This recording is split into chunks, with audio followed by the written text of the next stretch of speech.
να μην καιρώσω τα λούκα. Τι θέλεις, χαρτί για να μην λερωθείς? Ναι. Για περίμενε, πάω να σε φέρω. Πάρ' το χαρτί, τι θα το κάνεις? Τι?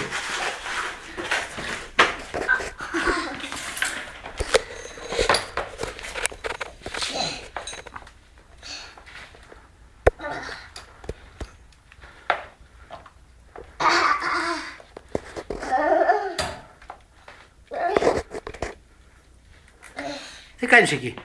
Κοιτάνε. Άιντε, βγες έξω μας τώρα.